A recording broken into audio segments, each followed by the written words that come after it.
Fala, turminha do Super Ensino, legal falar com vocês, professor Luiz Fernando da Super Disciplina de História. Pessoal, hoje nós vamos falar sobre o feudalismo, ok? Feudalismo europeu, como vocês podem observar no mapa.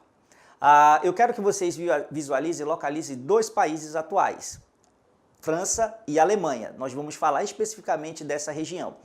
Então, como era chamado esse território? Ele era chamado lá entre os séculos VIII, IX e X, né? Era chamado de Sacro Império Romano e Germânico. Porém, galera, lá no século IX e X, ocorrem novas invasões bárbaras. E essas invasões bárbaras vão provocar o enfraquecimento do poder central. Ou seja, a figura do rei vai continuar existindo, pessoal, mas o poder da nobreza se fortaleceu devido a essas imensas invasões bárbaras, como a dos vikings, por exemplo, não sei se vocês já ouviram falar, e dos magiares também. Tranquilo?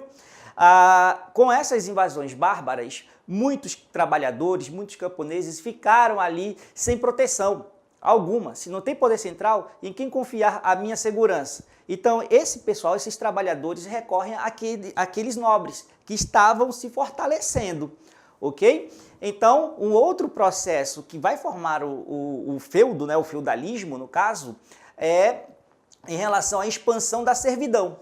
Então, os trabalhadores que não tinham terra vão buscar abrigo e proteção. Quem vai dar a eles? Os proprietários de terra, os donos das terras, os senhores feudais, ou seja, aqueles antigos nobres lá do Império Carolíngio.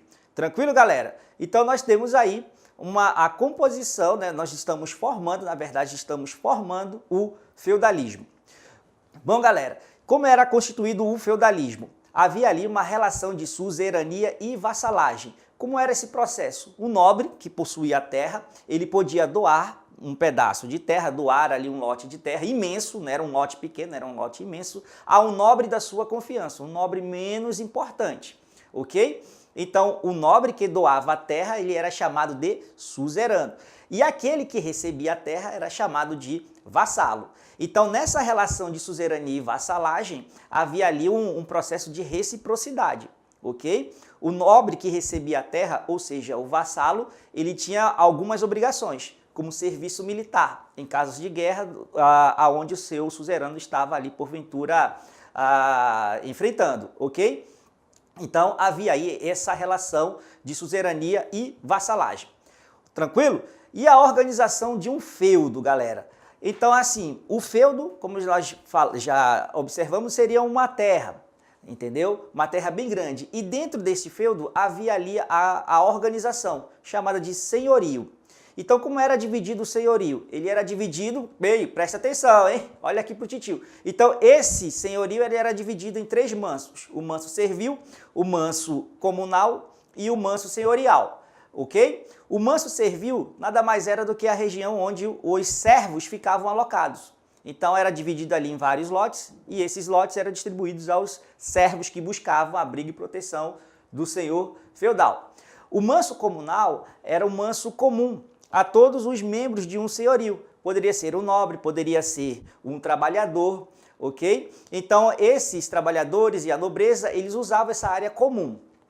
Tá tranquilo? Tá entendendo? Então, vamos para o último manso. O último manso é o manso senhorial, ou seja, só pertencia à família do nobre, ao senhor feudal. Então, nós temos aí basicamente essa organização de um feudo. Manso servil, manso comunal e o manso senhorial.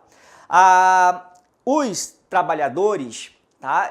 Os servos, eles tinham, pessoal, algumas obrigações. Então, vamos citar três obrigações. E eu quero que vocês observem aqui na nossa lousa os tipos de obrigações que os servos deviam pagar ao senhor feudal. Então, nós temos aí a talha, a corvéia e a banalidade, galera. Então, preste atenção aí na lousa com os seus significados.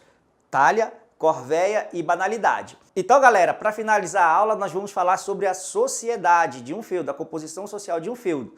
Então, nós temos aí, por grau de importância, no topo o clero, abaixo do clero nós temos a nobreza, ok? Que era a nobreza guerreira, fazia muita atividade militar. E lá embaixo, na base, os trabalhadores, galera, que você vai ter os servos, camponeses livres e trabalhadores comuns, que não estavam presos aí à propriedade, presos às obrigações servis, ou seja, as obrigações de pagamento de um tributo ao senhor feudal.